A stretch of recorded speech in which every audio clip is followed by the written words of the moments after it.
page turners, and welcome back to the channel. I'm Matthew, the man with a hat who reads. And today we are going back and looking at 2024 some more. This is the top surprises of the year, or 5 surprises of the year. If you missed it earlier this week, I did the disappointments video and got into a ranting mood on some of these. This will probably be the exact opposite. We're going to talk about some books that just surprised me this year, that I liked them more than I did. None of these books I'm talking about are in my best of the year list, so if you're looking for that, that is still coming. These are just some other books that surprised me, mostly for the positive. Actually, yeah, all these were bigger surprises. They all were better than I expected them to be, with the exception of an honorable mention one we're going to talk about first. So let's just dive on into it here. Starting with the honorable mention, The Possession of Mr. Cave by Matt Haig. If you're a longtime viewer of the channel, you know Matt Haig is an author I have always enjoyed. Every book I had ever read by him was a 5-star score. This one was not. This was a 4-star for me. And I'm still calling it a surprise just because of like what it was about. It went a lot darker than I expected it to go. I read this in May. Essentially, the guy's wife has died, and then one of the 2 twin kids has passed. So it's just him and this daughter now, and he gets so concerned about what she's up to because he doesn't want to lose her too, that he starts following her, listening in on her phone calls and all this and that, and it's just... it gets really dark really, really quickly, and it's unsettling at times. It's not badly written or anything. It's not a bad story. It's just you feel uneasy as you're reading it, or at least I did. I do recommend it because it is really good, but you need to be in like the right frame of mind for it. Don't be going in expecting like a life-fulfilling story like some of his other ones have been, or even something with some humor, because you ain't going to get that with this. This is a dark, dark story, well written, very emotionally heavy, and well worth a read. So now let's talk about the surprises. These are no particular ranked order. Essentially, I'm just going to be talking about these in the order I read them. Starting with one from very early on in the year in January. S.A. Cosby's Blacktop Wasteland. I picked this up, like I said, in January, after some other plans I had in January fell apart. And I had never read this author before.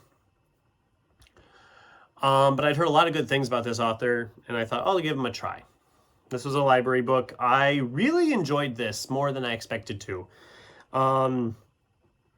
Very much a thriller, mystery thriller type, suspense thriller type deal, but it really was just a lot deeper than I expected. It was very raw and gritty.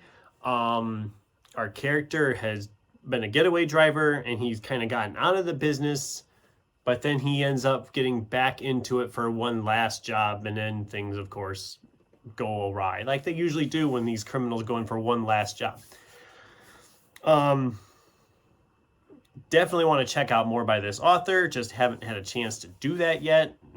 Who knows? Maybe in January I'll pick something else up by him. I mean, make it a January thing. I don't know. It was an author I really enjoyed, that I didn't expect to enjoy.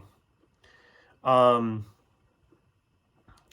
don't know. It was just a really interesting story. I didn't expect to enjoy as much as I did. I flew through it when I was reading it, and I recommend checking it out if you haven't already. I'm a little late to the party. Like I said, I know a lot of BookTube has been reading him in the last year or so. I think Razorblade Tears was a very popular one earlier this year as well from him, so maybe I'll pick up that one next. I don't know. Okay, in February, for Fantasy February, we picked up Douglas Hulick's Among Thieves. Again, an author I had never heard of, and nobody's talked about this book before that I could find much on. I picked this up at a used bookstore and found it was signed. Also found out later there was only 2 books in this series. Well, I didn't get back to that bookstore for over a year. Actually, it might have been 2 years, actually. But that second one was still there, and it's also signed. I haven't read the second one yet, but I'm going to be reading it hopefully this next year because this was fantastic. This was a 4-star read for me again. Gave me some Locke Lamora vibes, only a lot faster paced. This is a very fast paced, page turning fantasy novel. You don't need to read book 2. The way it ended, wrapped up really nicely. I am excited to dive into book 2 because, like I said, I really enjoyed book 1. But yeah, it surprised me how fast paced this thing was. I mean, you get to the end of the chapter and immediately you want to go into the next chapter because they always are ending on cliffhangers all the time. It was very fast paced written stuff. The character was interesting. The world, they didn't spend a lot of time building up the world, which for some people that might be a problem. I didn't mind it because sometimes I think they get too bogged up in building up the world and the details. So this one, you really didn't even have that. You just like, this is the world. This is what you need to know. Here we go.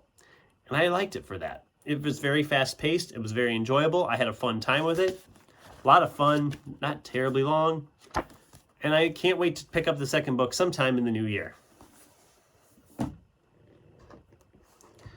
All right, now we jump ahead because the rest of the year was pretty predictable, actually. And then we got into November and December and had some other surprises in the positives. So in November, we picked up Kate Kessler's 7 Crows. I had like no expectations for this. This is one of those books I picked up because it was cheap. And I thought it's probably going to be just okay. I probably won't love it that much. Again, similar to the ones I mentioned already, this thing moved so fast. It's very much taken if the character, Liam Neeson's character, was a young female that had just got out of prison, because it's very similar in its setup. They kidnap her niece and she's going to get her back. And then the bodies start piling up and the violence starts building. And it was a really fun book. Surprised the heck out of me how much fun I had with this. It was a solid 4-star. The only downside I had with it was some of how it was structured with some of the flashbacks, or the author, the person telling the story, expecting us to know who characters are before we've been introduced to them. But other than that, I had a great time with this. It flew by for me in November, very early November. I think it was like the first book I finished in November. And yeah, it was an absolute blast. I had a great time with this book. Highly recommend it if you haven't read it already. Now we have to talk about Matthew Stover's Heroes Die. I did talk about this in my recent wrap-up as well, and how much I absolutely hate this cover. And I just realized on the spine there's a different picture than what's on the cover, because you have the cover, and then the spine we have an entirely different character. But yeah, the cover is awful. I hate this cover. Because it does a disservice to the actual story inside. Essentially, it's the distant, not too distant future. The Hollywood actors are sent kind of through this like VR type deal to this other world, this fantasy world, and their adventures are then sent back home as movies for people to watch. And yeah, it was just a great setup, and the premise was so unique and fun, and the characters were all interesting. I just really, really, really enjoyed this more than I expected to. And the longer I read it and the more I was enjoying it, the more I hated this cover. That's like the biggest sin for this book, is that cover. I haven't looked into if there's other editions out there, but I am very curious to do so because, like I said, this cover, I don't know who made the decision on this cover, because this cover is just so generically bland.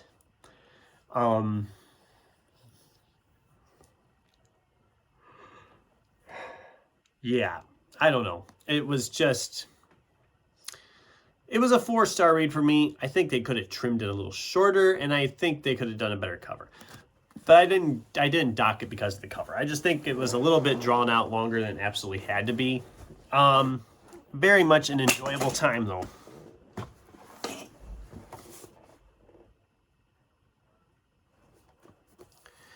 All right, and after knocking something over here, the last book I want to talk about, I actually just finished, and that was James J. Butcher's Dead Man's Hand. This one wasn't necessarily a surprise. Well, it was a little bit, but it was more nervousness in my part here, because James J. Butcher is Jim Butcher's son. I'm a huge Jim Butcher fan, as you know. The Dresden Files is one of my favorite series of all time. So I was very excited and concerned at the same time that the author wasn't going to live up to his father. His son, I mean, that's like, I know that's a terrible thing to say. I mean, you want to give him a fair shake. I'll be honest though, this was very enjoyable. This was a 4-star read for me. I thought the characters were fun. It's very much an urban fantasy, the fantasy world and the real world coinciding with each other. Nobody bats an eye when wizards show up and do stuff. It's like, okay, this is kind of just a nice world that he's built, with plenty of room for growth. I think there's 2 other books in the series already out there. I know there's a second one for sure. I'm not sure if the third one's been released yet. I think they've listed it, but I don't think it's been released yet. But I really enjoyed this series. I loved this world. I loved the characters. I only gave it 4 stars though because the character, our main character, while he is fun, is also he's kind of a wuss. Let's be fair. And I know some people who are fantasy fans are not going to like that, and that's fair. I understand that. I wished that he wouldn't have been as much of a wuss as he was. As a whole, though, I had a good time with it. I recommend trying this one out if you haven't already. And that's the video. 5 surprises from 2024. It's been a good year, like I said. We have had a lot of good reads, a lot of surprising reads, apparently. Some nice surprises. And, of course, we've had a few disappointments. So, yeah, we're doing pretty good here with our wrap-up of the year so far. We got a few more videos we're going to do, obviously. I have like a trends video I'm trying to put together for sometime next week that's going to talk about like some trends with my reading this year. What was like my most read genre or most read author, favorite new series, stuff like that. Just some other trends throughout the reading of the year for the whole year. Obviously, top 5 nonfiction videos coming soon. The top 10 fiction videos coming soon. Those 2 probably won't be till after the new year, just because we got to get in the January TBR and the December wrap-up videos. All that stuff has to come in too. So there's going to be a lot of videos coming, a lot of stuff coming out here down the road. Very excited for the new year. Let's dive into it and have a good one. So that's pretty much it. I'd love to hear from you guys. Have you read any of these? Do any of these sound good to you? What's been your biggest surprise for the year so far? And I will link the disappointments video down below if you missed that one and want to catch up on that as well.